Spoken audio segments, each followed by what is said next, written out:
morning, good afternoon, good night.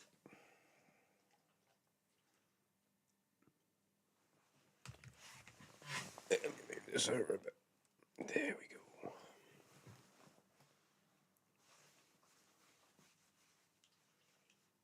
Boop, boop, boop.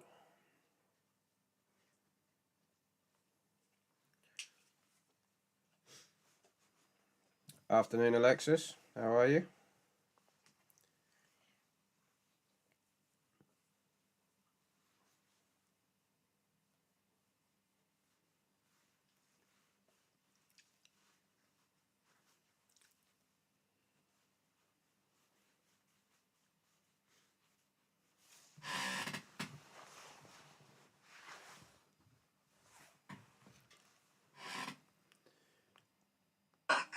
Nope.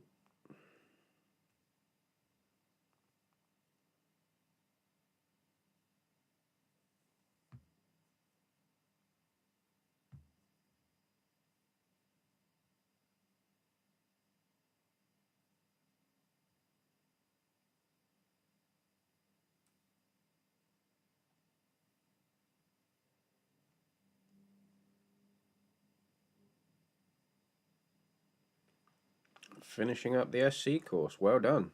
Congratulations on making it that to the end. As you can tell, I'm Englishing very well.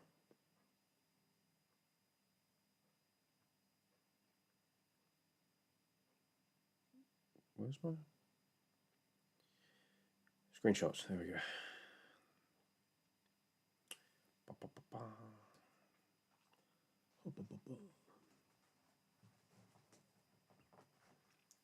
What's the link for this?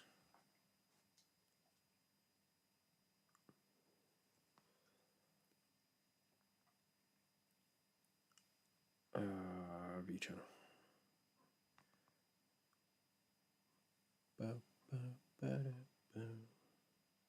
Share, copy link.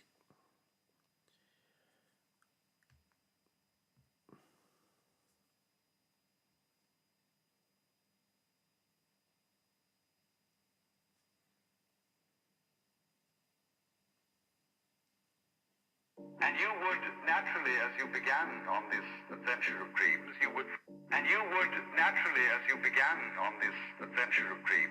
fulfill all your wishes. You would have every kind of pleasure.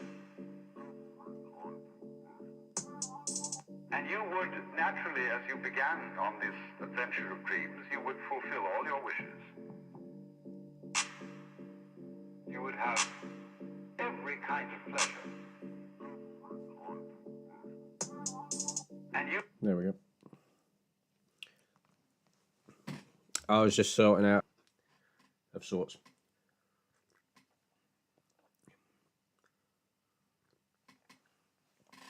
Keep myself accountable. Keep myself accountable.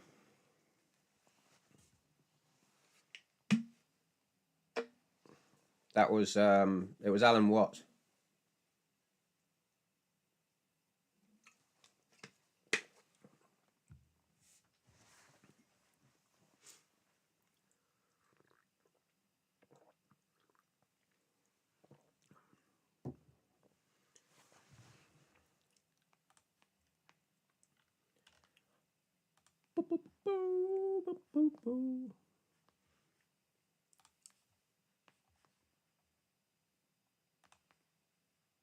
Oh, I've just closed every single one of my Google tabs. We're having fun. There we go, restore. Boom. I love Chrome. Hey Origami, I hope you're well. My day's been quite chill. Thank you for asking. How are you doing?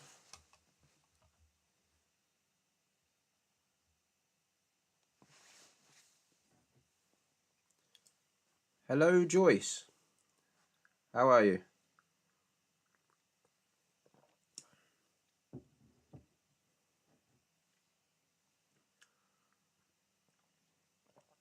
I'm still working on the latest video, by the way. I haven't forgotten.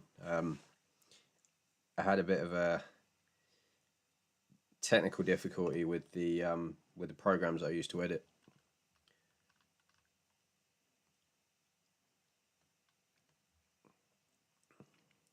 So I've had to reinstall a bunch of things. Not too shabby. Hope you're well. I'm very well, thank you. Very well.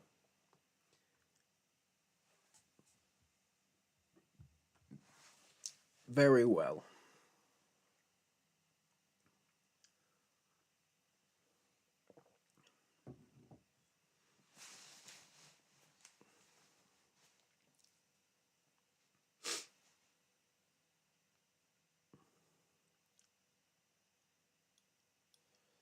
Could you talk about how you got into manifestation, how you built faith?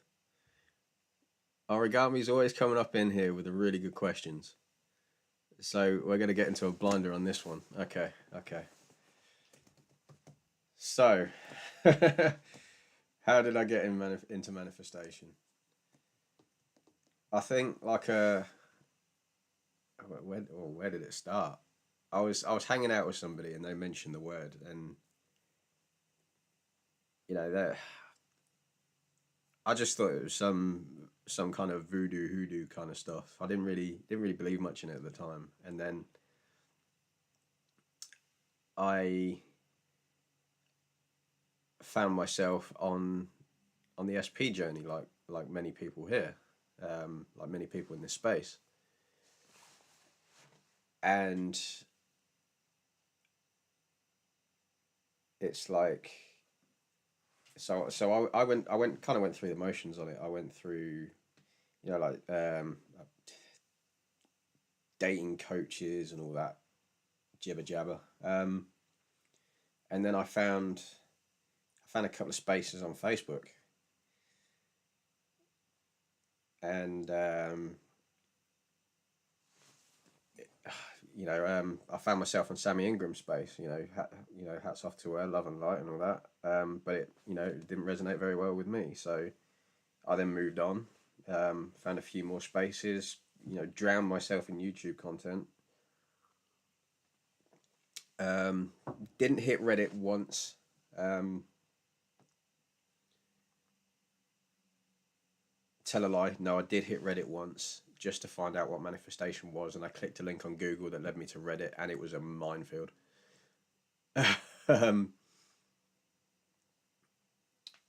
So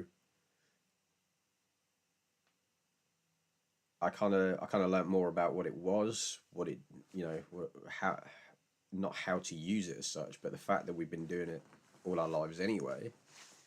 It was more mastering yourself more than anything, because I think many of us, I went through a lot of this life asleep, simply asleep, and it always takes something to wake you up before you become more spiritual. So I went and bought crystals and all sorts of things. I was giving my power to anything and everything else to make me feel that little bit better. And then it just suddenly clicked, and I went, there's nothing to change but self. Nothing to change but self.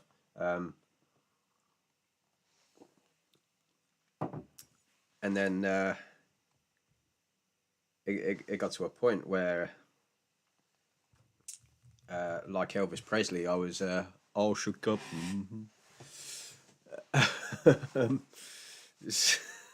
So yeah, I think the things that built my faith were some of the decisions I made when I found myself in the space. So beginning of last year, I said to myself, you know what, I want a job with a better culture, with better people, with people I can actually get along with. That's a good space to be in. And I could have been more specific and asked about the money and said, I want a job with more money. But I didn't. I didn't think anything of it. Let go, detach. And then I found myself having phone call after phone call with the recruiter for the job I have now. And I think that's what started that's what started the snowball effect for me, and into how this all really works. So if you want, you can't expect it to happen in a certain way. Um, you kind of like like the world and his wife will tell you, you have to let go of the outcome, and just trust that it's going to happen in some roundabout way. Um, and then a few other things started to happen. Um, my dating history as such. Uh, I was still building my self concept at the time, so I think at the time it was a bit lower than what I believed it should be. So that kind of, but I think it had to happen at the same time to help me build. So whilst it didn't go the way I hoped it would, it went exactly the way I needed it to go. So I'm quite thankful for that experience, really, more than anything. I mean, unfortunately, we don't talk now because we're not in the same kind of alignment. We're not in the same space. All the best to her, and I hope she does everything that she wants to do, everything that she gets, everything that she wants. But we're just not aligned with each other anymore, and that's perfectly okay. Sometimes that happens. People drop off. People come in, people go out. It happens. I think the one of the I'm not going to say mistake, but one of the things I found myself doing is trying to teach other people about this before they were ready. So I found myself going, "Oh, maybe you should try this, that, and the other," and they're like, "Why? That's a bit weird." So yeah, I learned from that to shut the hell up. Yeah, I do my thing, they do theirs. That simple. Is Reddit really that bad? My experience of Reddit is it's pretty much if you ask a question, um, wear body armor.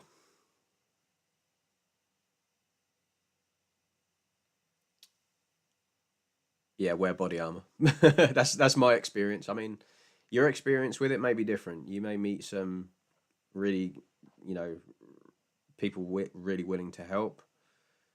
Um,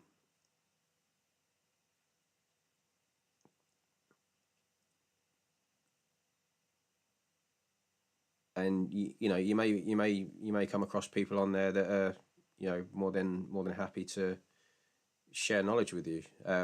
It's not. I don't think everybody's experience of it's going to be the same. People absolutely love being on there, and other people don't. So, um, what do we mean? What do we mean by bad?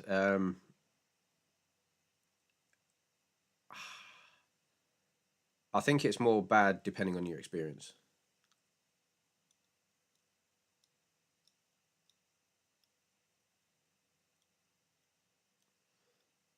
What do I mean by body armor? The way I've experienced Reddit is everybody that's answering the question instantly thinks that they are smarter than you or better than you as such. Um, or they believe that you should be on the same level of knowledge and mastery that they are when the next person I speak to might not be not might not be as far along in this journey as I am. They might just be starting out, or they might be at the very end. We never really know. It all happens at different times. But the way I've experienced Reddit is you will be shot at. It's a live fire exercise. Hazel's here. Hello. Um, I'm gonna fill you in. You missed my Elvis Presley reference. I remember asking questions for relationship advice a few years back, and they tore me apart. And that's a similar experience to what I've had with it. What are you doing, dog? What's the matter with you? Don't look at me like that.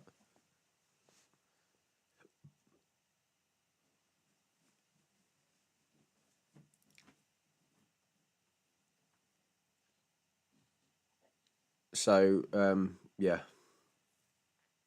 Um, Hazel, I'm definitely not lying. You're gonna have to rewind the video if you want to see proof.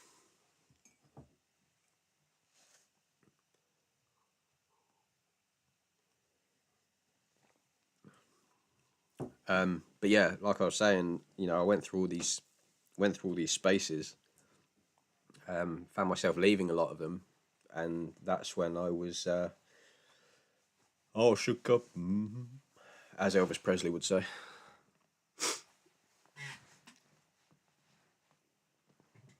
Sorry, the dog's being a bit weird. What are you doing? Can you stop destroying your bed and just lay in it, please? Don't look at me like that. Come on, come here.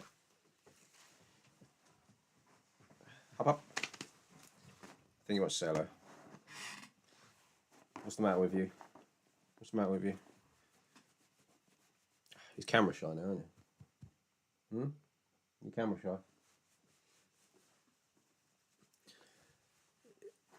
I came across some great stories and advice, but it was judgy. See, this could be a collective assumption about that space as well. I mean, it's resourceful, and you know, like most forums, should I say, you know, there is information on there. But I think the expectation of how to use it is different for everybody. So,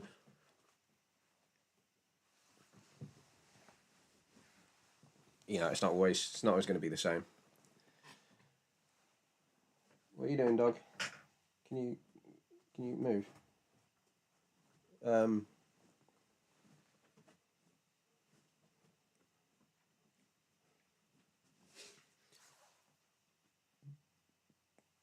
But yeah, it's like a lot of the manifestation spaces. Personally, my rule of thumb is search for the question first. This is my point of view. So if I've got a question, I'll try and search for the answers first. And if I don't see anything on there in relation to it, this is when I used to use Facebook. I've taken the app off now. I'm not bothered with it. And if I don't see it being answered, then at that point I'd ask. Because I used to be on some groups where they were like, "Oh, you just search for the answers. The answers are there if you search for them." I mean, kind of fair enough, but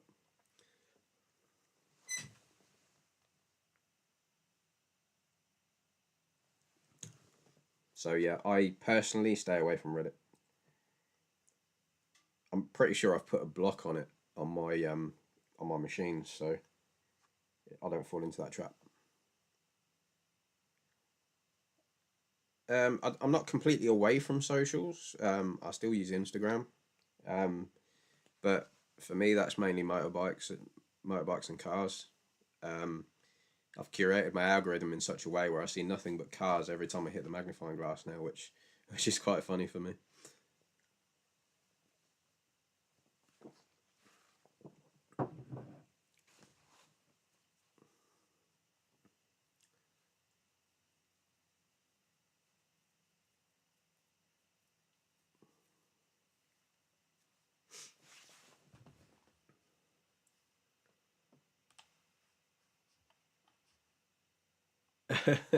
Personally speaking, Hazel, I wouldn't start trying to find out now.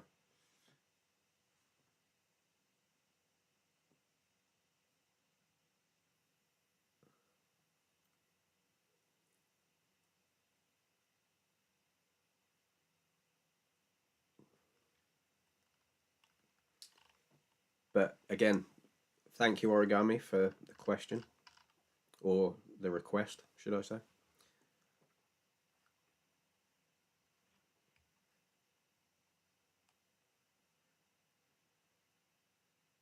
How do you like your new ride? Can you go into a bit more detail on how? Oh, so we're on about the car. So, um, I think this was more of a dabbling thing than anything else. Because my first car, in fact, was a BMW. Um, I was lucky enough to get one on a lease, and when I gave it back, I said, you know, one day I'll get another one. And I used to talk a lot about how I missed that car and how great it was, and how I wanted to go for, because it was a 1 series. How the next car I wanted was a 3 series. Um, and then I saw in a circle of people I hung around with that quite a number of them had this 3 series similar to what I have now. Um, and also, another guy I made friends with last October also has the same year, well, a similar year, slightly newer 3 series to what I do, but it was the same shape, and I helped him do some work on it. I'll have to find out if he's still got it actually. And I was sat in it, and I was like, "This is actually pretty cool. I like, one of these would be awesome." And I just didn't think anything of it. I was like, "Yeah, maybe one day, maybe one day." Um, and then I just left it at that because I already had a car, so I wasn't too worried. It was a cheap car. It was cheap to run, and I wasn't really worried about getting anything else. I says, it'll happen when it happens. It's not an emergency. So, and then fast forward to, I think it was about 3-4 weeks ago now. The car I had, in fact, broke down. So I was driving it along just quite normally. I wasn't being silly in it or anything. I was just quite happily listening to my tunes, just driving home from the next town. And the car was making funny noises, and then I heard a pop, a clunk, and a bang, and I went, "Okay, that's gone." Yeah, I didn't get angry about it because there's nothing I could do. So I was like, "Well, that's happened." So I got it recovered home, looked at it the next morning, and I took the top off the engine, and one of the cylinders was poking out the top. I was like, "That's not ideal," and I could pull the whole thing out with my hand. And I was like, "That's definitely not supposed to happen." So I looked up the pricing for parts and possibly a new engine, because they're quite easy to lift in and out. So I thought, if I could get a new engine that's a fairly good price, then I'll sort that out. But then it all worked out to be a higher price than what I actually paid for the car. So I just thought, what, it's not worth it. So I sent it for scrap. So I was walking to work for a little bit. It's a 45-minute walk each way.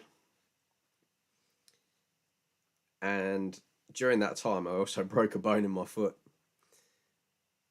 I was walking on it for a good 2 days before I was like, okay, I'm really in pain now. I've got to go to hospital. So that was when I found out. And then I think it was it about 4 days after that. A friend of mine was selling the car, and we came to an agreement. And I was like, I was driving it home, and I was like, I had to break my foot to get this damn car. This is horseshit. I had to break my foot to get the car. it was really weird how it panned out, but then it totally baffled me. Totally baffled me. But yeah, I've got a BMW 3 Series now, and I still love it a bit. I've got to clean it tomorrow. Yeah, I could drive that thing forever, but unfortunately I've got other things to do in my life, so I have to work. But no, it's a really good car. I really enjoy it. The foot's getting there. There's no need for a cast or anything because I had an appointment Monday just gone for it, and they said it's healing quite nicely, so it'll do what it needs to do, and it's healing. It's not gonna stay broken forever. There's a bit of bruising on it, but I'm okay. I'll be okay. I can still walk, so it's nothing. It's fine. Uh, Surprised eyes for the broken foot.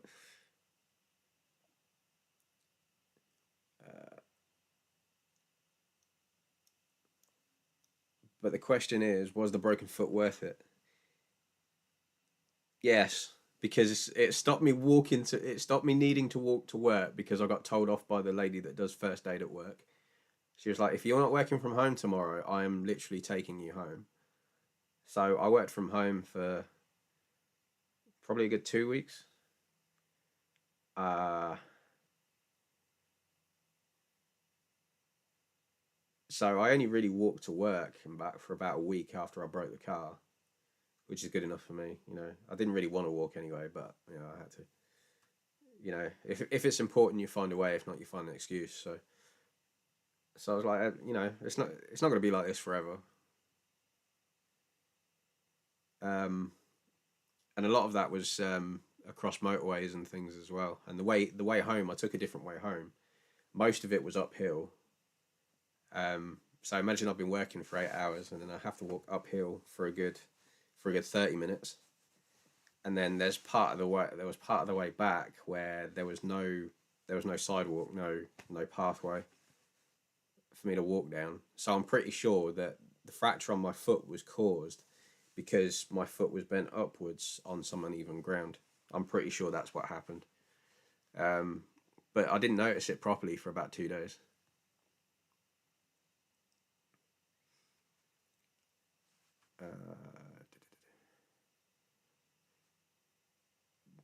Down some on-screen company. Not today, but I will make arrangements for some other time.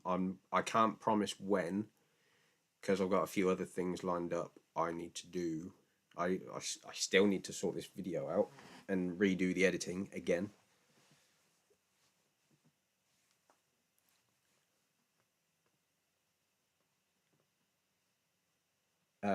But yeah, we'll arrange something. I'll let you know. I'd be all drenched in sweat and breathless by the time I reach. The first, well, thankfully it was quite cold here, so even wrapped up, I was still fairly cold, and there was a lot of wind chill as well, so that wasn't too bad. Um, I literally just put my earphones in, put my music on, and just get to it. So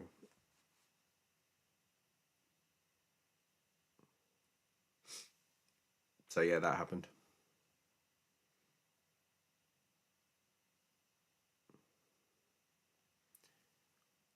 How do you guys feel about tarot readings? Simply put, Joyce, I don't treat them as gospel. I look at them as a reflection of what's going on in your subconscious at that particular time. But it's also worth being mindful of the energy of the person reading to you. Um, if you get a vibe where you may sit there and go, "This doesn't feel right to me," then I wouldn't personally pay attention. However, you put as much stock into it as you feel correct, and if it works out for you, great. If not, no worries. So yeah, my personal opinion is I don't treat them as gospel all the time. Um, there have been things come up where I was like, "Oh, this was in my reading," and there is other things come up where they haven't appeared or haven't appeared when I've expected them to. But I think it's down. A lot of it is down to the questions that you ask as well. So, for example, I think some of the worst questions to ask are the how and the when, because that's trying to control. So I wouldn't go into it going, "Oh, when am I going to get this car?" And they're going to be like, "Oh, 3 weeks," because for all you know, 3 weeks could arrive and you haven't got the car, and you're like, "Well, where is it?" Trying to control.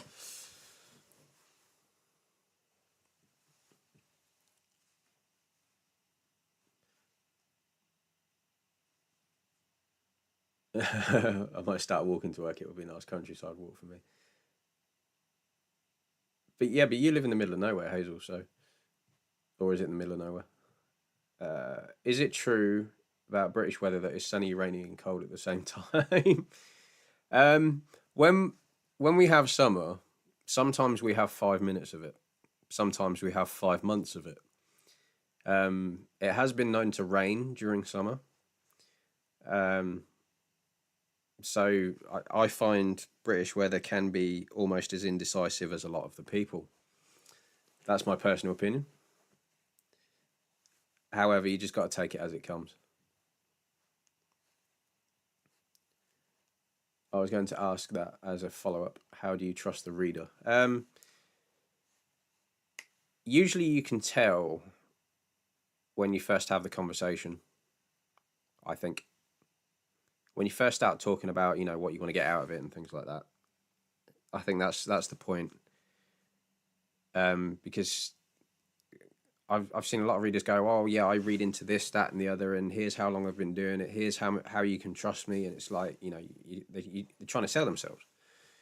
But you will always know. You will always know when you can trust the reader.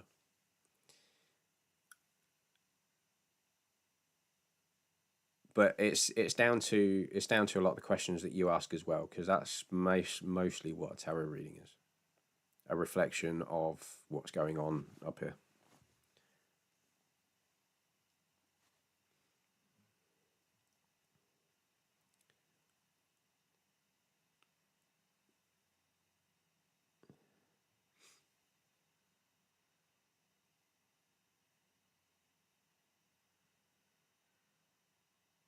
Yeah, absolutely. Things will always change. I mean, you may decide that you you may wish to change your desires, for example. I'm not saying you will. You might not. If you do, that's fine. If you don't, that's also fine.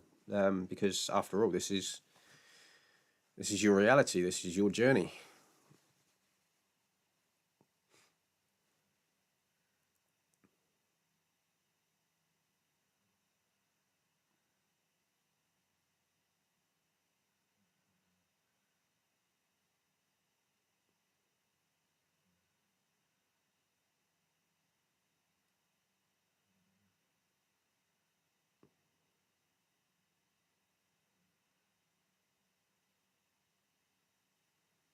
Questions you need to ask show where your trust lacks. Anyway, the questions I'm likely to ask are, how more self-reflective. So, what kind of person do I need to become, or what do I need to change in order to be more aligned with, let's say, receiving a new home? Um, Questions like that, really.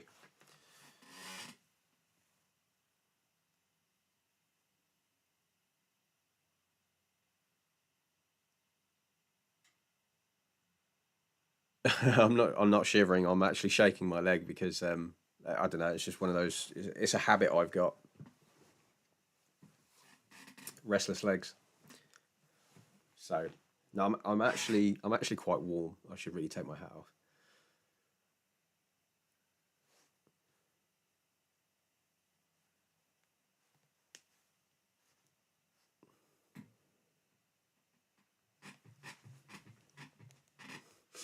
I'm secretly moshing because I've got metal going on in my ears.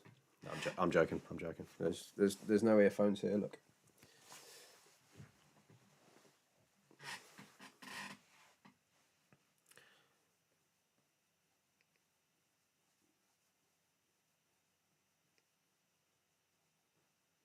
Um. Yes, origami. Without going too much into it, Ava is no longer in the community. However, I do wish her all the best, and hope her journey takes her where she wishes to go. And that's all I will say on the matter.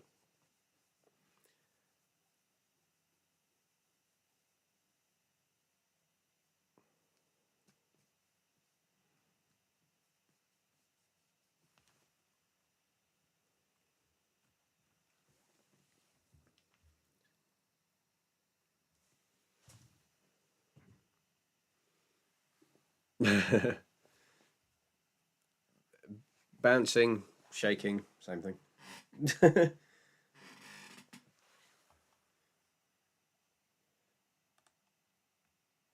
Do British people keep up the accent when they're alone? Um,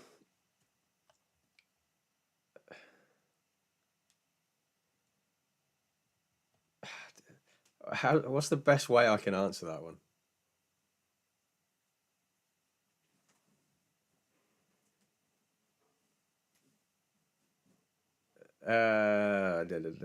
I mean, for me, I just this is just how I talk normally. Like, I've been in a mixture of places over the UK over my lifetime, so a lot of people cannot actually pinpoint my accent. Um, so it's a cocktail, as it were. But yeah, it's. I mean, I don't really talk when I'm alone because I make myself sound crazy. So,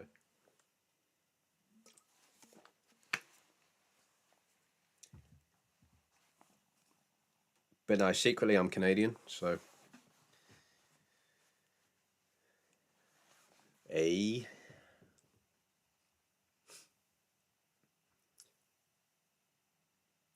do you get asked for bottle of bottle of water when you fly overseas? Um, I can't say I do, but it's been quite some. It's been nearly 20 years since I flew overseas. So, oh wow, we're getting wild with these questions now. Okay, I've been called. Yes, I've been called out my accent.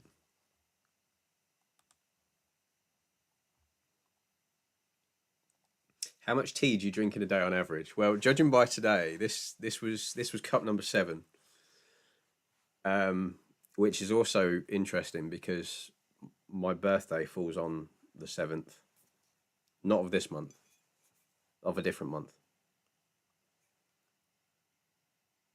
Uh,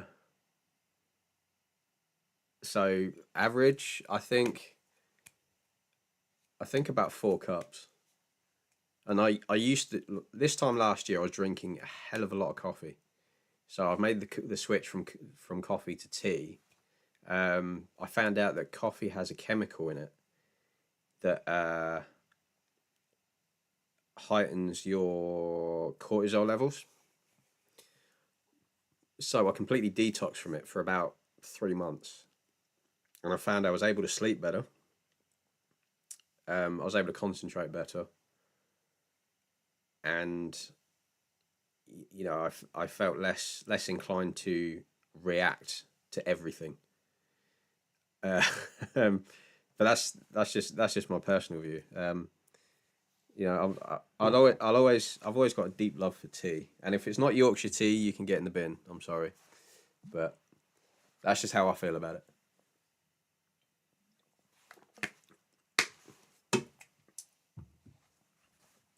Uh, and make sure you grab your boots and maple syrup. I'm just coming over for the bags of milk there, Joyce, because you got milk in bags, and we don't have milk in bags here. We have bottles or cartons. And that's Bloody's tea. Yeah, you're quite right. It is. Why are you calling me out to be a traitor? Aren't you diabetic? Yes, I am. I thought Britain cared about the citizens' health. I do, just more others than my own. This is why I don't drink coffee anymore. I don't associate with that negativity on coffee. Milk in bags just works. I think the only time we get milk in bags is when I used to refill the shake machines. Yes, I used to work at McDonald's many moons ago. That was my first major job. Was in McDonald's. Um, and I used to get free food. I'm not even ashamed of that because that was top tier getting free food whilst you're at work. And they say there's no such thing as a free lunch. There definitely is. Just work at McDonald's. I'm sure 1 cup of coffee is healthier than 7 cups of tea. Not if it's instant coffee.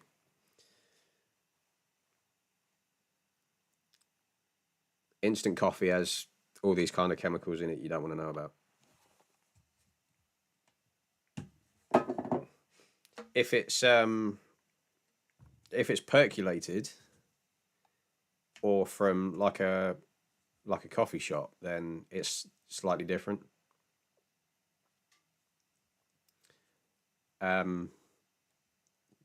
But yeah, instant coffee is big no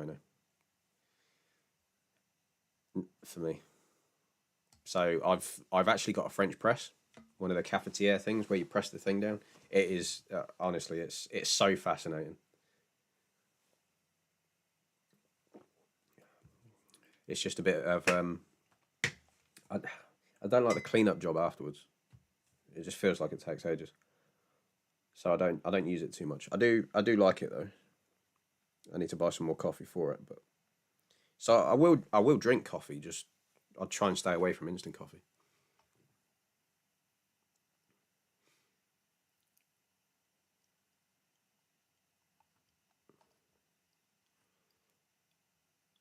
Uh, got declined by Mackey's and KFC back in the day. But did they say you were overqualified? Because when I applied the second time, they told me I was overqualified. Probably because I had too many jobs.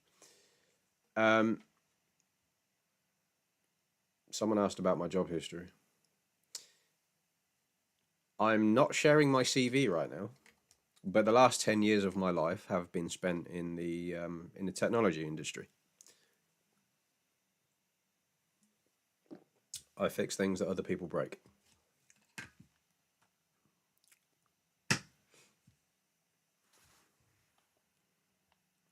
Fun fact, the Para-Special Forces of India still follow the same training since the British rule, so they mainly survive on tea and cakes and savoury. Does that include sausage rolls? I love a sausage roll. Tea is from China. I can't remember what the word for tea was in Chinese, but I do remember that the word for tea in India is chai, if I'm not mistaken.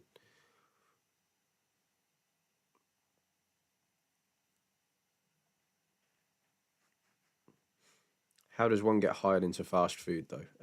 I think over here, as long as as long as you're old enough, McDonald's might hire you. I had at the one I worked at, there was a lot of exchange students or a lot of people over in the UK for studying, and they just needed a bit of extra money.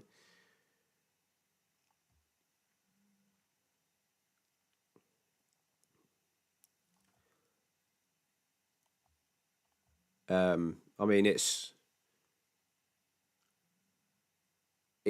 not difficult, but it's not easy at the same time. I mean, the one I worked at, they had a training program, so you have to go through a few weeks of training first before they let you out on your own, which was fairly good. And then over time, I worked my way up to become a staff trainer.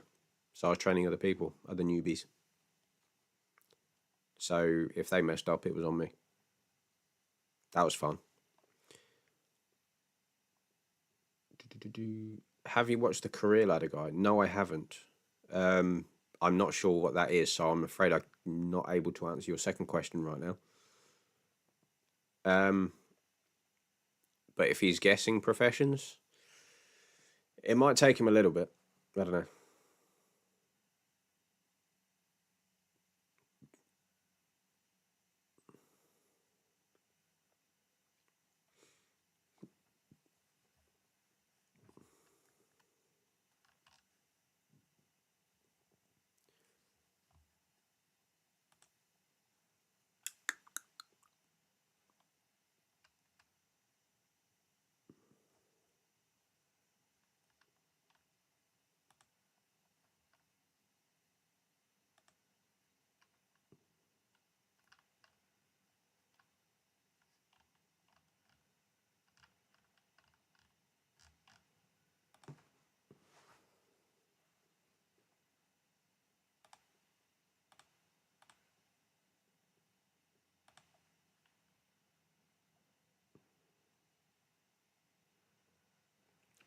Bulletproof tea.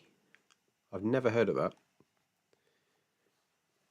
There's a coffee brand that came out over here called Skull Crusher. I think it was Skull Crusher. and there was another one called rocket fuel. Rocket fuel was, it was like a fine powdery thing, and honestly, I put like half a spoonful. Usually, I use a full one, and I felt like I'd had an entire case of Red Bull. I was climbing the walls. I was sticking to the walls. In fact, that was madness.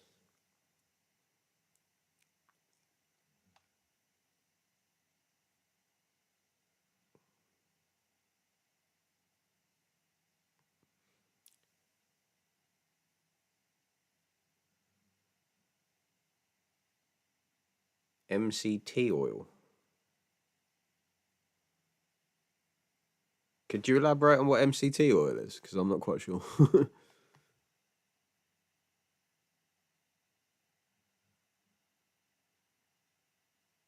Grass fed butter in tea. Is that? I mean, I know butter's basically milk, but I don't know. That just seems strange to me.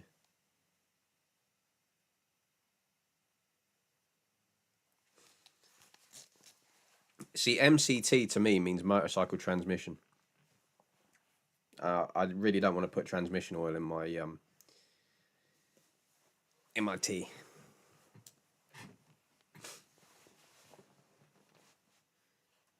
especially if it's used.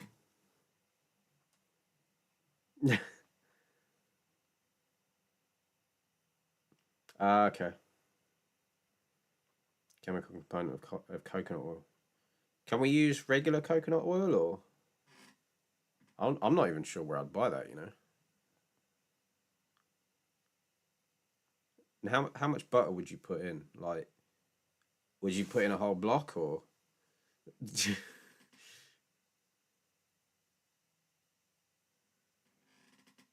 Nor would I suggest the transmission oil. Would you put in like a whole block of butter, or just like a little cut off, like a little amount?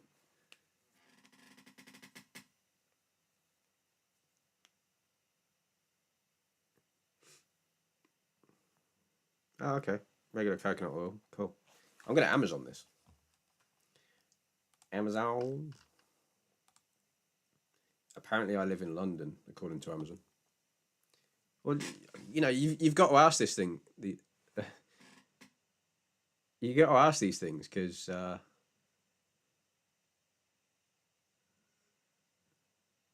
like, I don't want to put too little in, and then I don't want to put too much in. Like, I mean, I don't really want to use a whole block of butter because I would like to use it for my toast and my sandwiches, but because I like making my sandwiches for work.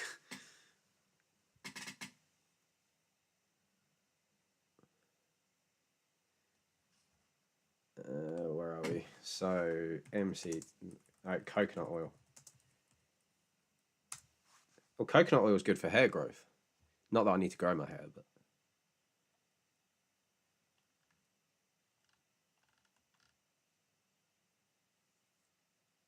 wow, it comes in a jar. It's like jam. Jam. I'm gonna put that on my wish list. It's from a place called Seven Hills Whole Foods.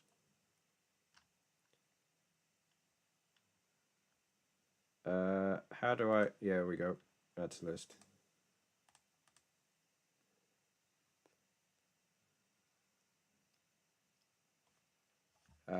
Someone said something directed at me just now. If there comes a day where you can share a cup with a robot, you'd have to invest in MCT oil for it. Am I giving this robot coconut oil origami or?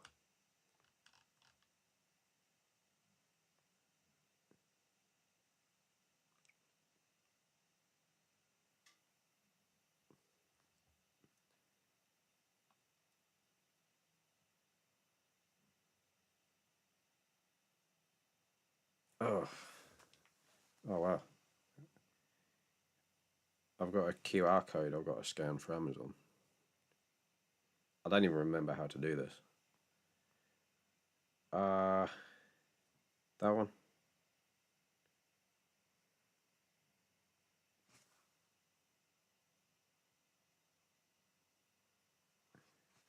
No, I've forgotten how to do this.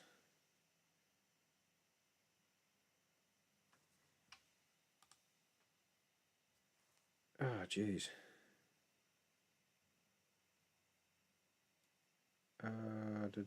Login and security.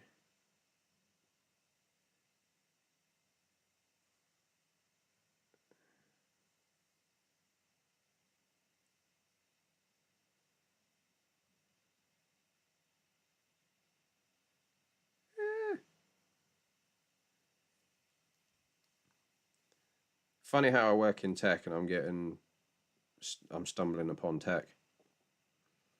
Beautiful. I don't know how to.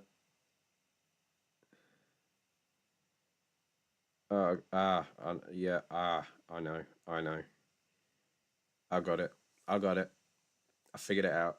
There we go, kids. Look at that. Winner. Boom. I'm a wizard.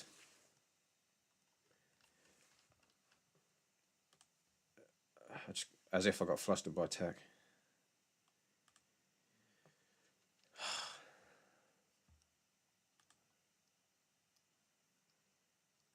Alright, where are we? The handwritten one will be preserved in the British Museum. Why are we sending stuff to my museums? I'm claiming my land back. I'm going over to America and putting a flag in it.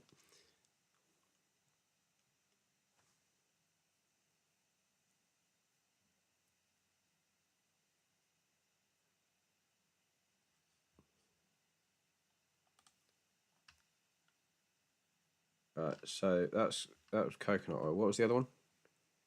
Uh, I can get butter from anywhere, can't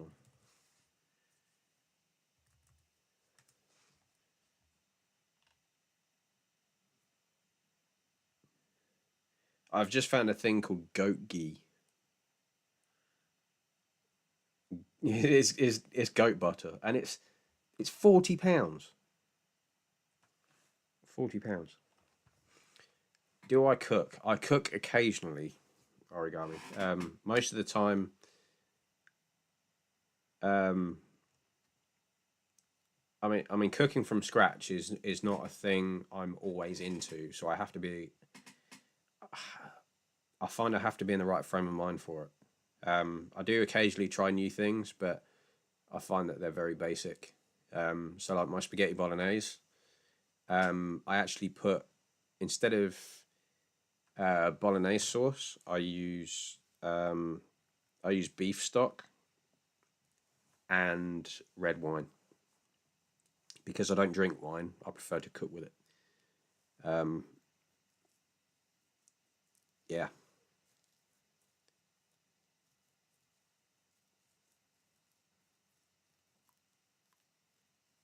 pasta. I mean, occasionally I make my own pizzas, as in from scratch.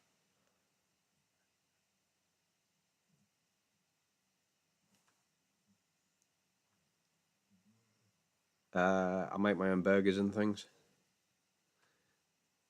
as in like I get the mince meat or how our friends over in the States would call ground beef, and squash it together. And I put like cheese in the center and then fill the outside with cheese as well. So it's basically a giant ball of cheese with a meaty center. But yeah, I'm not huge on cooking. I don't mind it.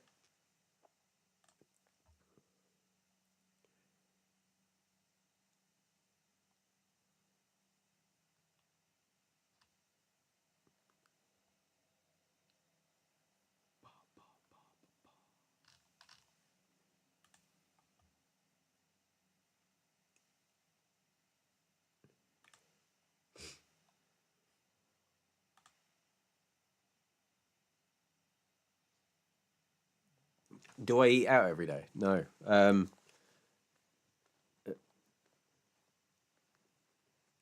some of my food tends to be like food I can just take out the freezer and throw in the oven. Um,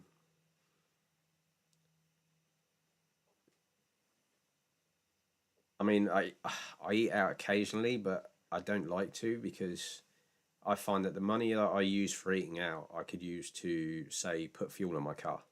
So kind of have to weigh it up a little bit. Although I am partial to a McDonald's breakfast, and yeah, that's a guilty pleasure. But I do try and do meal prep. I prefer summer for meal prep because then I can do salads and stuff.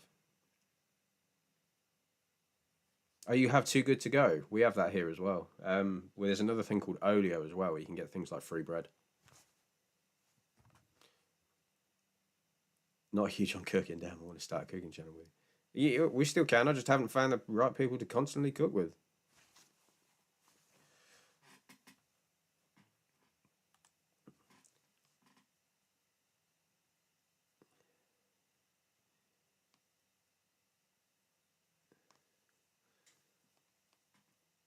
Yeah, I don't know. I don't feel like cooking every day. That's the thing. So, I mean, once in a while is fine, but I don't want to do it every day. What's this? What's this? Oh, it's just reminding me that I have a live to do today.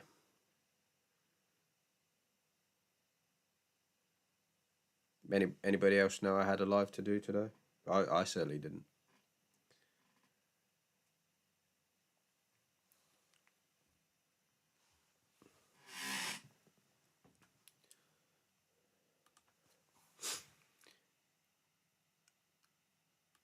Would you ever start a tech channel? I would love to know how you found your passion for tech. I don't think I would because there are already loads out there. There's already a lot of tech channels out there, and it's it's not really. It's one of those things where because I do some tech support as well, and most of the time, I explain it in such a way where people tell me they can understand, but I'd rather do that on the fly than I would sort of just out of nowhere because there's so many different aspects to cover as well. I feel that if I did, I'd get questions like, "Oh, how do I sort this? How do I sort that? How do I sort this? How do I sort that?" And if it's something I'm paid to do now, so I don't see why I should give it away for free. If you know what I'm saying. Um,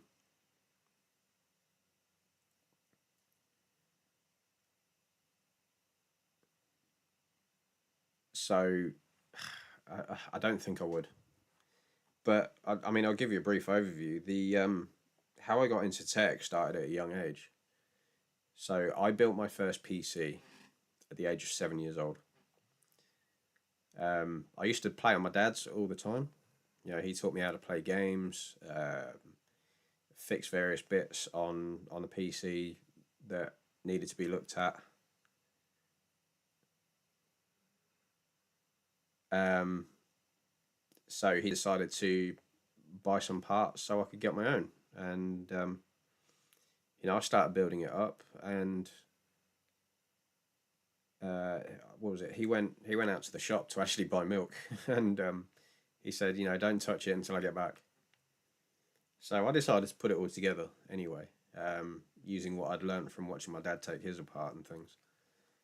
Now, a lot of people that I've known that open up a PC case, they think it takes them off to some magical fairyland of sorts, or things will explode, things will break.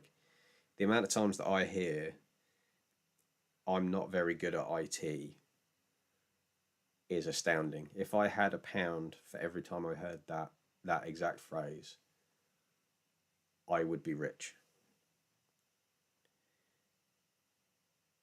Um, but it makes me laugh because it's often a get out clause for not being able to sort out their own issue. And it's like, you don't need to. You don't need to be very good at IT to switch a PC on. You just need to know how to press a power button. But anyway, I digress. So anyway, I built this PC up. My dad comes back with the milk in his hand, and he says, "Okay, so you've built it. Let's see if it works." So I plugged the power in, connected it all up, switched it on. Lo and behold, it worked. So I built my first PC at the age of 7, and that's where it started. I didn't actually get into tech as a career until probably about 8 years ago, 8, 9 years ago. So I'm approaching my 10th year in the technology field, and I've worked for several different companies doing so. Um,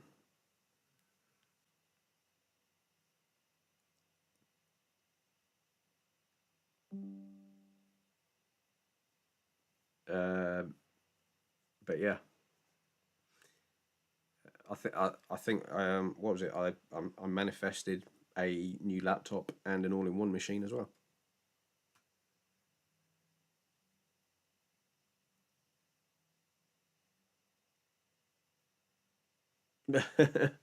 I was climbing walls when I was 7 and crying because my dad wouldn't let me climb Ben Nevis.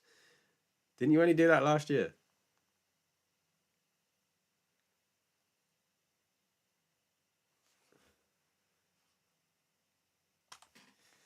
Oh, stop. The story doesn't go that way with Milk and Dads. Oh, stop. Stop yourself. Behave. Behave. Behave.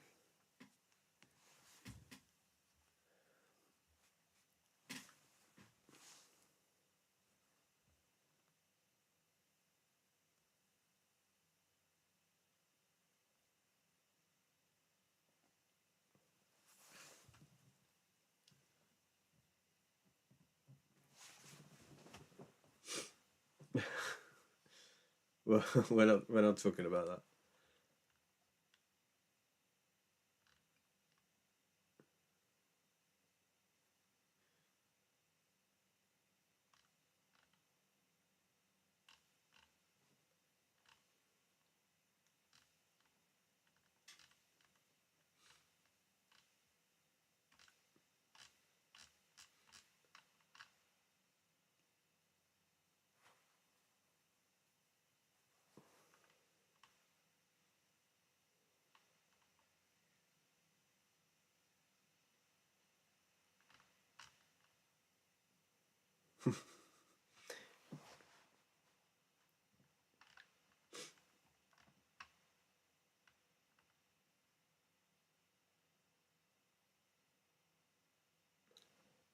I'm really glad that you moved these lives to Saturday. Didn't hang on.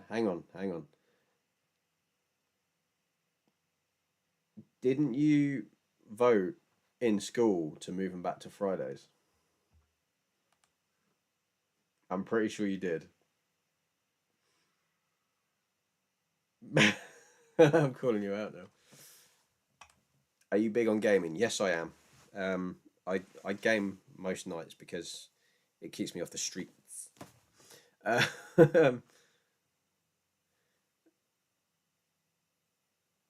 um, but yeah, I do play a lot of video games. Um, I don't know. It just helps me chill out. I quite like there's dude. You're not gonna die. It's just a game. I don't know. I just find it so funny. Um, I just find it really funny.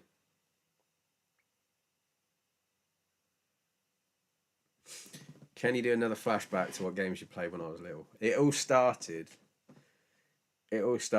on Quake 2. It was that 1997. I was playing Quake 2. Um, I was the first person in because we used to have a computer games meeting as such. So we used to have like a LAN party. We'd all go to my dad's old workplace, Um, we used to go to my dad's old workplace, connect all our computers up, and play games all night until like 4 in the morning. It got to a point where the pizza place knew us by name, and they all automatically knew what we all wanted because they knew the day that we were phoning. Um, that bit was awesome. But yeah, it all started. Quake 2 and Unreal Tournament were the first two games I ever played. First person shooters, and then I was playing games like V Rally, Sega Rally. I play a lot of racing games. Colin McRae Rally, and then I got my first console when I was 9. I think it was. It was the first PlayStation, and it came with Tekken 3. First fighting game I'd ever played was Tekken 2. I used to play a bit of Street Fighter here and there, but I then acquired a Sega Master System, which I still have, and that had a game called Alex Kidd on it. Can't remember for the life of me what it was about because it's still in my nan's attic, collecting dust, no doubt. Um, and yeah, it all went from there. And I played all the Need for Speed games. I used to play them all with my dad, and he was always better than me. And it got to a point where I slowly got better at him as the games evolved. Um, so now we don't really play so much, but there's a game we play called World of Warships. It's free to play on the PC, and he's so far ahead of me on that now. I have no idea what level I am, but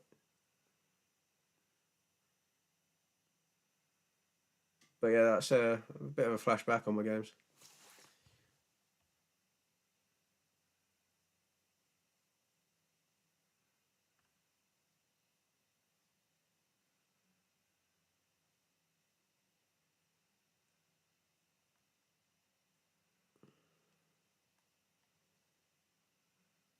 Uh,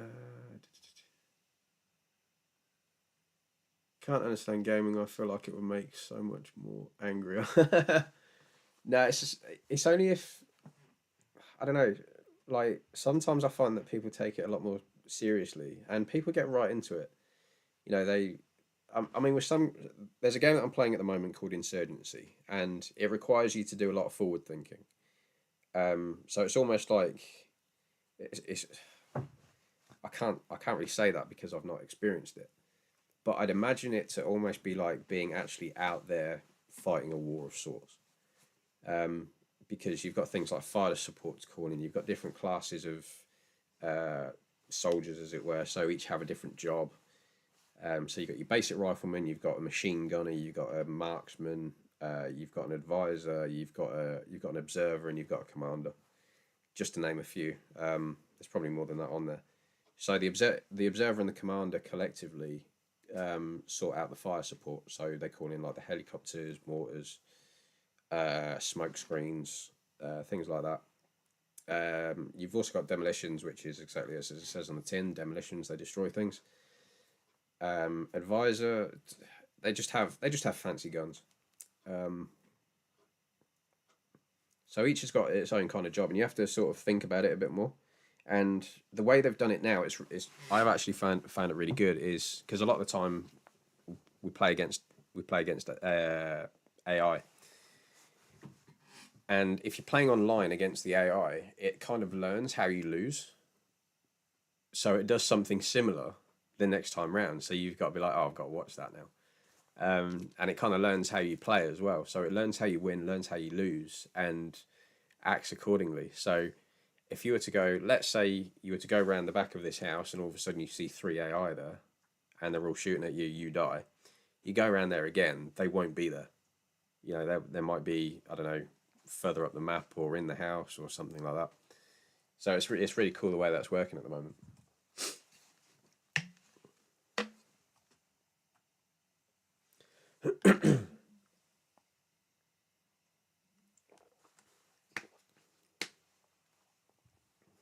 Sean had Tekken 1. Tekken 8's out now. I'm waiting for it to come down in price because it always does. I'm waiting for there's a new Assassin's Creed coming out called Shadows. It's kind of in the samurai era. the Shogun era, should I say. It's probably got no real representation of Japan at the time, but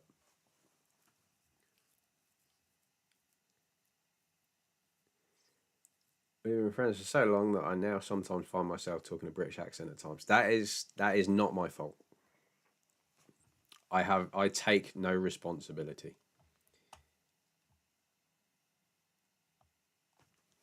Absolutely no responsibility for that. That's on you, boo. Boom. I found myself craving pancakes the other day because of the photo I saw from you not so long ago.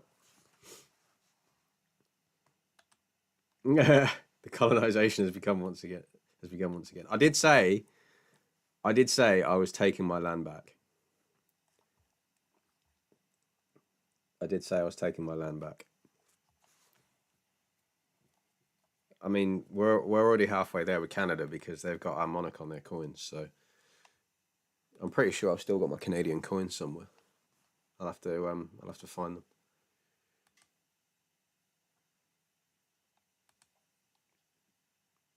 I'm pretty sure I've still got the dollars I exchanged because I never exchanged them back. They'll be like 20 years old now. We also have the flag too. Don't you have the? I'm pretty sure you have the maple leaf as the flag, right? Well, the Brits used to steal countries. We used to go up to any random country and just stick a flag in it. I claim India for Britain. They're like, you can't claim us. We live here. There's 500 million of us. And we'd just be like, well, do you have a flag? And they're like, no, we don't need a bloody flag. It's our country, you bastard. Well, no flag, no country. You can't have one. Those are the rules that I've just made up, and I'll back that up with this gun I was lent from the National Rifle Association. We used to go around and steal countries. That's how we got the Virgin Islands.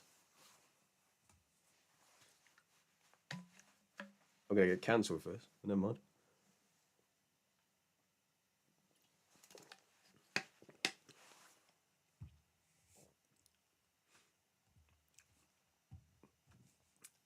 Yes, Joyce, I can. What's the word? Agree with that. I went to Quebec in 2003. I flew to. I cannot remember the name of the airport for the life of me. But I stayed at the Hilton, and it was the first time I'd ever had a grilled cheese. It was something else. Something else. And there was a breakfast buffet, so I was the happiest kid alive. Stick me in front of a buffet of any kind where I can eat as much as I want to. I will be anybody's best friend.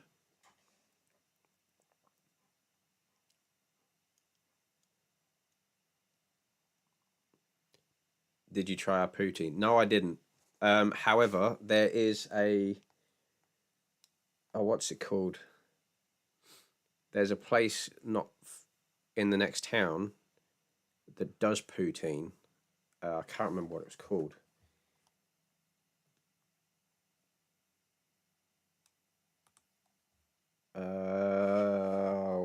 What was it?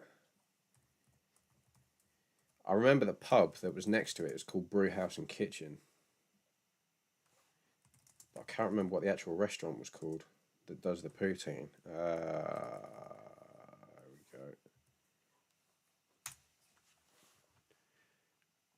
we go. There we go. Where are we? Maps.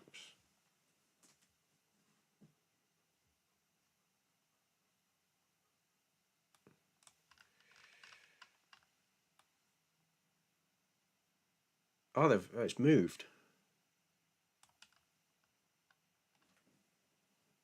It's moved.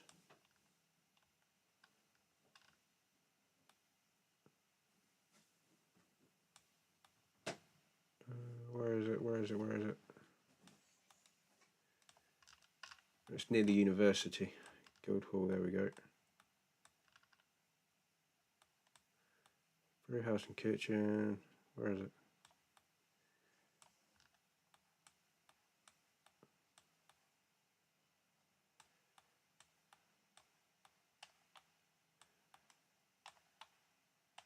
Seven Bone, that's it. We've got a Seven Bone burger company, and they do poutine. If you're out in Quebec, Montreal smokes poutineery as the joint.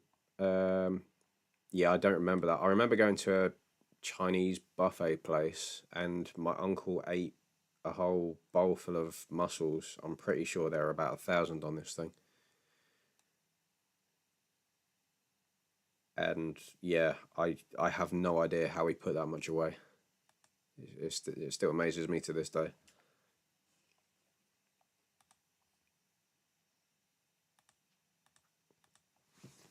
I did like Montreal. It was very clean, from what I remember.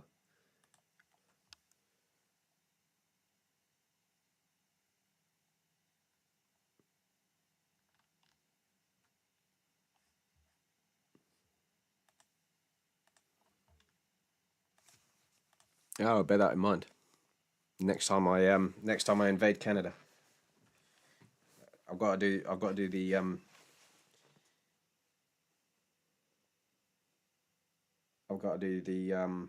the American bit first.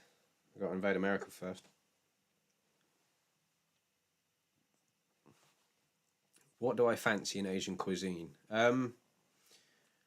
Oh, good question. Good question. I don't know what's going on with this.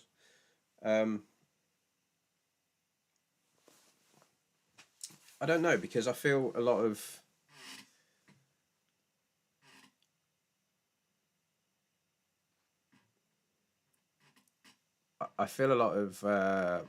Eastern cuisine that we have here is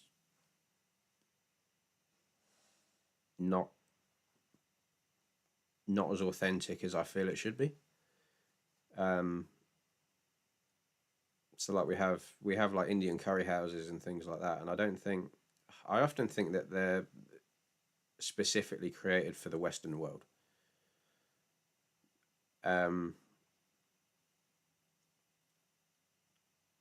I mean, I'd like to try Malaysian food. Malaysian food sounds good. Um, I don't know. I like to try all kinds of different things. I mean, I'm a big lover of ramen. I love ramen. Even though it's probably not a meal, as it were, but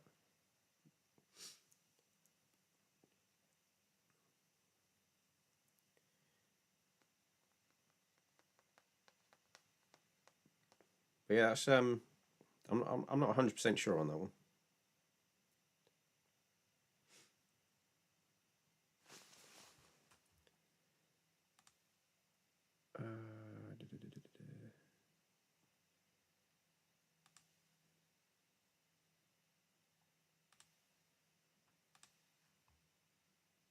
There we go.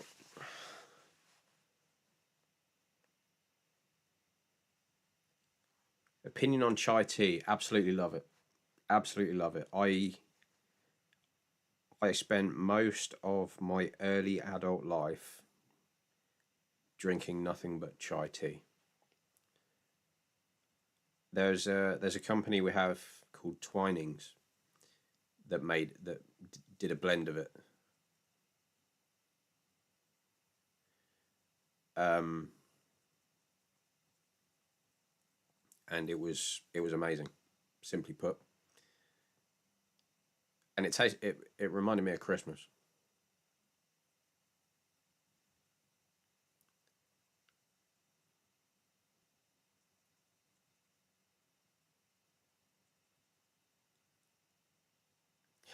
I'm only fun on days ending in Y.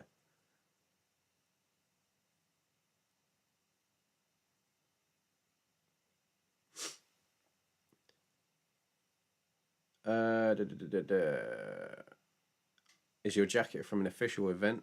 So this used to be it was a Yamaha British Superbikes team jacket from 2016,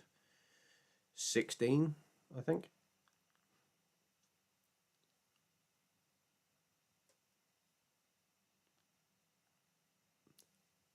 It was the team was owned by Keith Flint, who used to be the frontman for a music group called The Prodigy. Sadly, he passed away some years ago. But he also used to own or part own a motorcycle race team.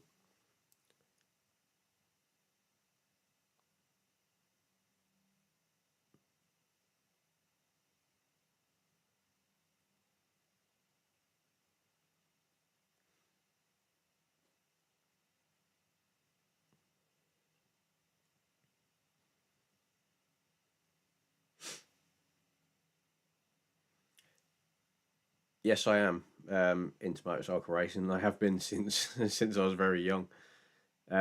Anything to do with engines and wheels is a big passion of mine. I identify as a motorcycle. Only when I'm asleep. I don't snore. I make motorcycle noises.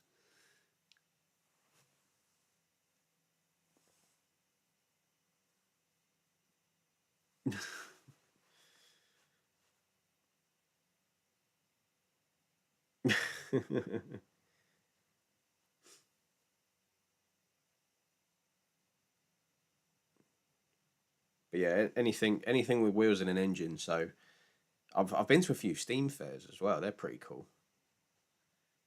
Like with the old Steam engines. Stunts, not so much. I can appreciate, stunt men and stunt women. That it takes a fair bit of skill. Um, but I don't think I'd go out of my way to watch it.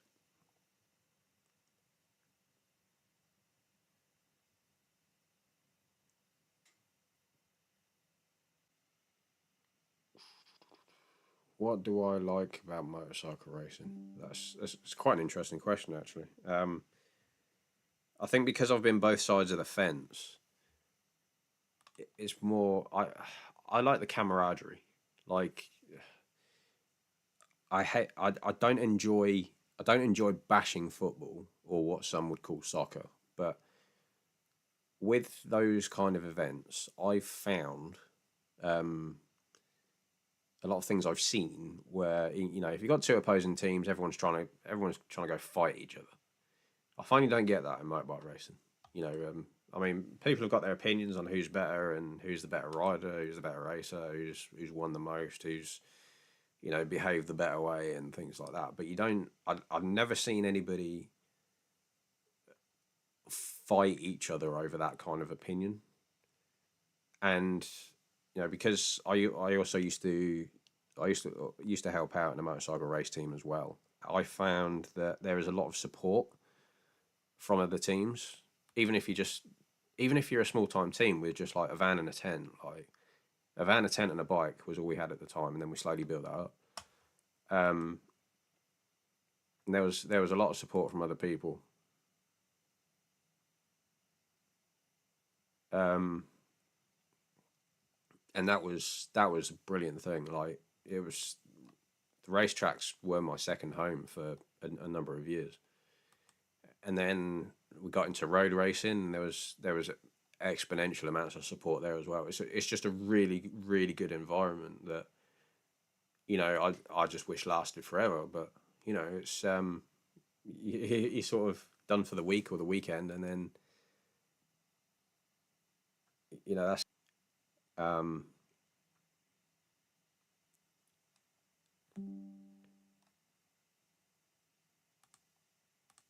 so yeah, that's something else.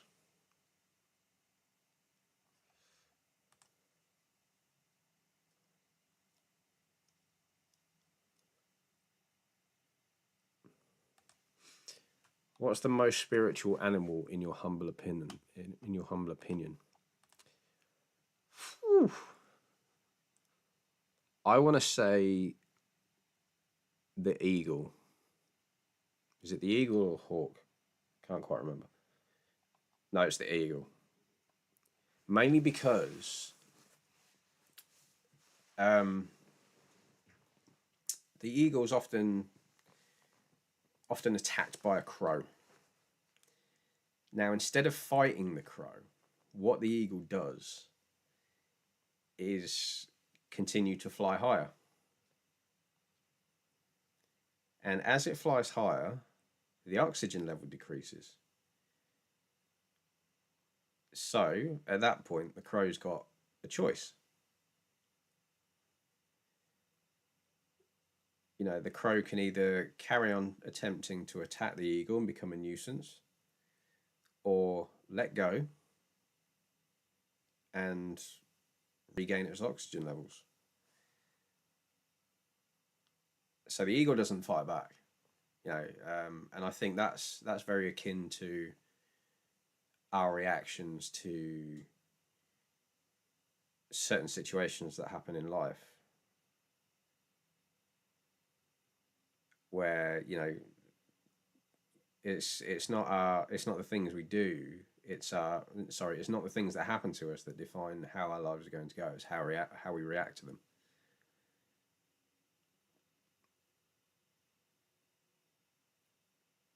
So, I would say eagles are very spiritual in that sense, mainly because they ain't stupid. But it's like that was a big thing for me when I found that out. You know, so I find if I look at something as trying to attack me, not that I do, but you know, I just need to fly a bit higher, and then you just starve it of oxygen. Just don't pay attention to it. So yeah, I'm gonna go with that one.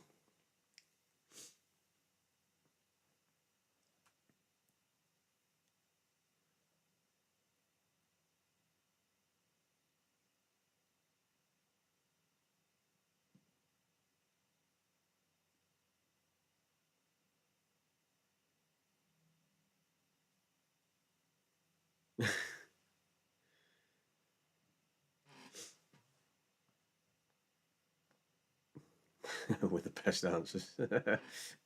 That was just something I came across. I think it was last year I first learned about that. So you know when you've got crows being a nuisance, you know you just need to fly that little bit higher and just starve it of oxygen. Just don't pay attention to it. Just go, yeah, I'm going this way. See you later, and it will it'll drop off on its own. It'll drop off on its own. It'll either drop off or it'll die. It's that simple.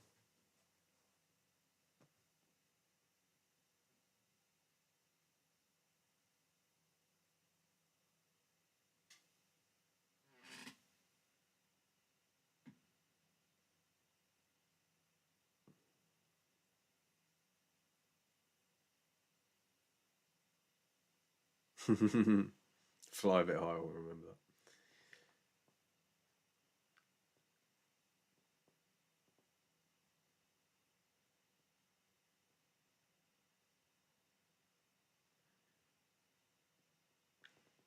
Do you feel that they're very wise in what context, Alexis? Please provide context. Whilst you're doing that, I'm going to switch the heater off because it's actually getting very hot in this room.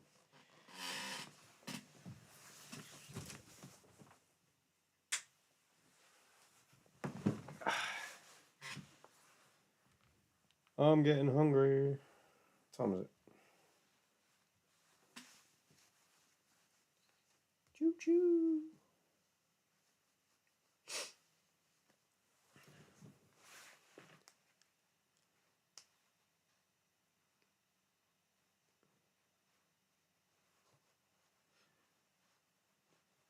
I always think of that turtle from Finding Nemo. The one that sounds like his permanently partying in his mind. I think that's the best way of describing it.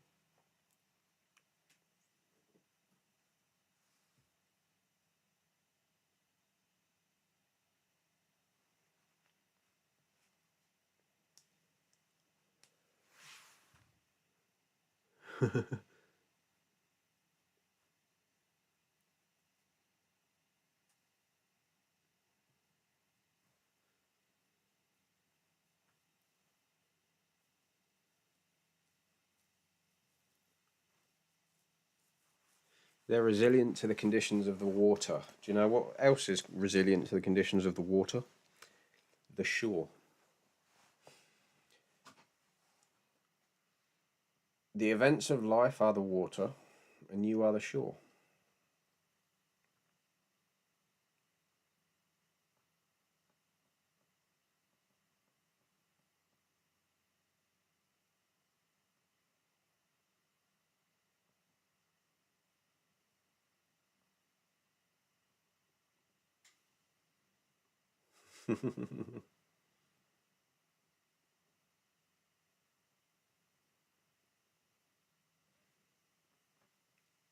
Now, the shore doesn't wear away or disappear when it's being bashed by rough waters. It stays.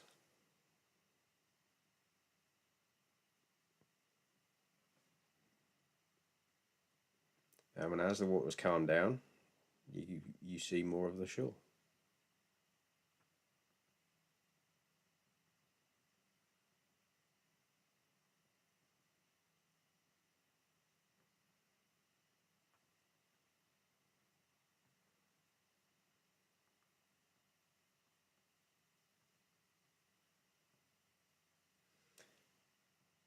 We're on about mermaids now. Wow. Um, I don't know. I don't know. I wouldn't be surprised if they were real, but I also wouldn't be surprised if they were not real.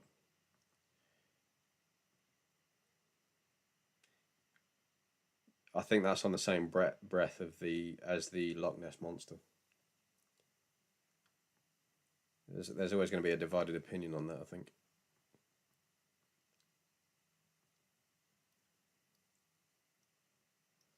Alexis, did you just say killer whales are lovely? Isn't that isn't that an oxymoron? Given that the name is killer whales.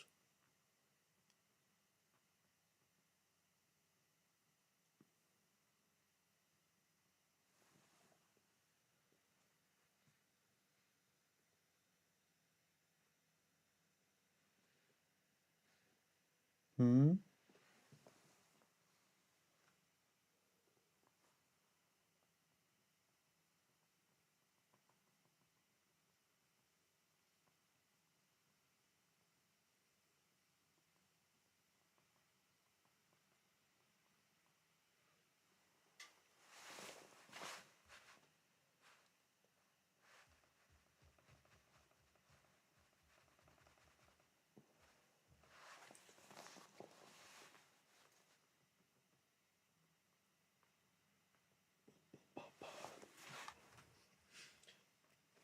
I think we're going to go for 5 more minutes and then I'm going to hop off.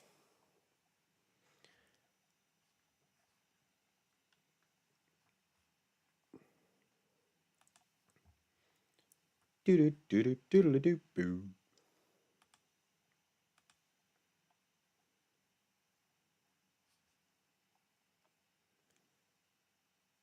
Was that countdown, that one? Yeah. Do do do do do do do. Put your cans in the freezer. Gonna have a breezer. Shirley and Lisa. Do you know Rita? Gonna have a pizza. Do you know Rita? You don't know Rita. Gonna have a pizza. I've got all the letters.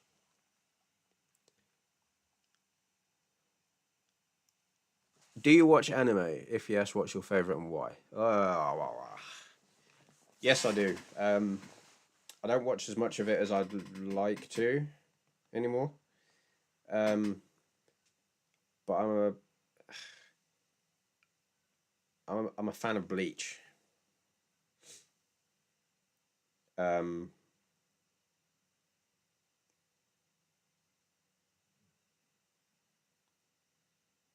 I quite like the idea of defending reality against dodgy ghosts.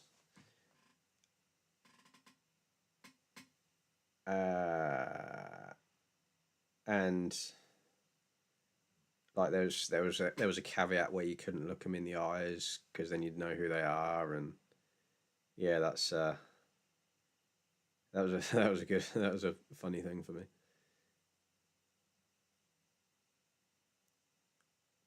And you know, I used to like I used to like Renji's sword.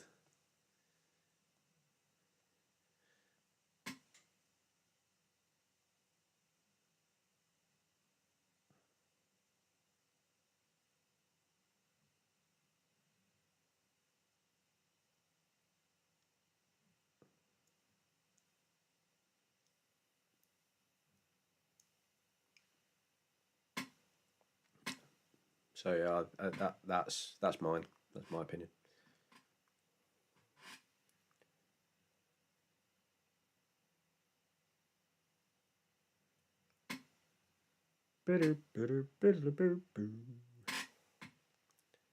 Oh, there was one about was it Vikings that I was meant to watch. Sean told me about it a while ago, and he sent me a clip. I forgot what it was. I forgot what it was called. But I need to go find it again.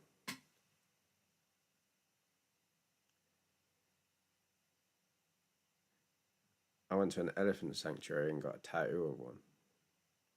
Oh.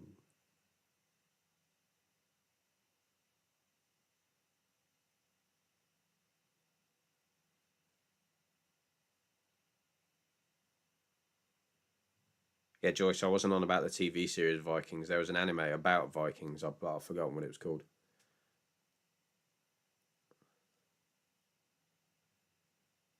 Thank you, Origami. Appreciate it. As I said, you know, I don't watch as much of it now as I used to.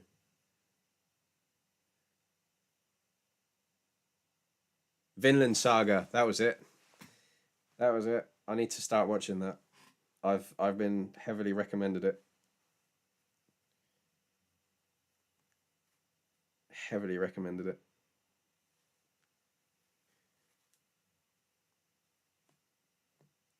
I need to sign up to Crunchyroll or whatever it's on. I don't know what platform it's on.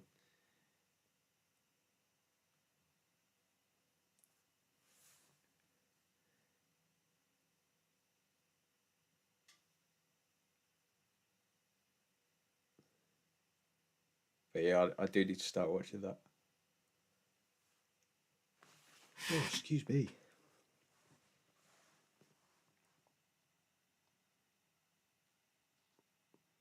I don't think you want to see elephants solve our problems. They simply exist based on their evolutionary success. But that's like saying that you want cats and dogs to have opposable thumbs. If that were the case, they would be. I think they would be a threat to our very existence. If my dog had thumbs, it doesn't bear thinking about. I might well be homeless. How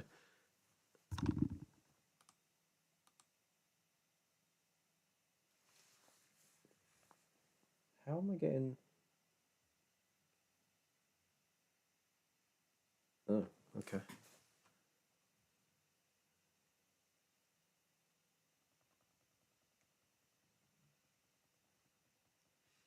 What advert was that? What?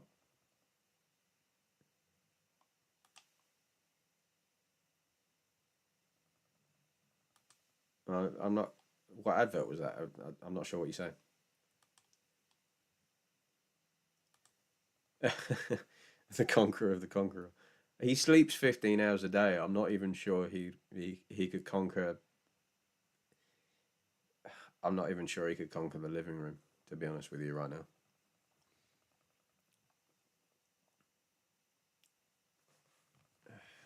He's got his head on a blanket that's been folded up, and he's put on his bed.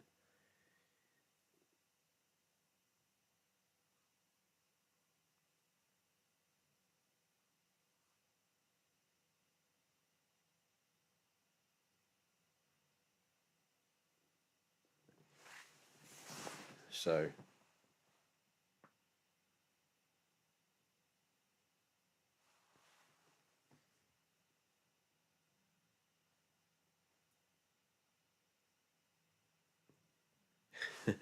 I love these.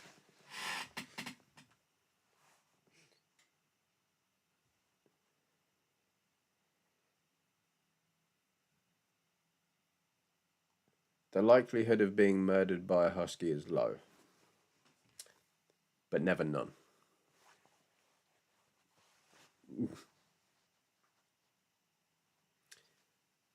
Good night, Alexis.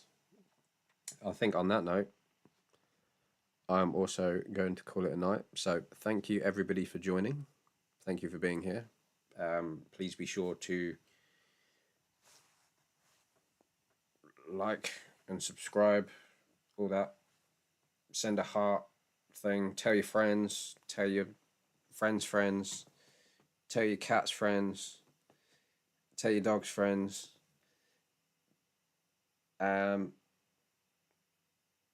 Yeah, and I will see you soon. Have fun, kids. Have a good weekend. Thank you.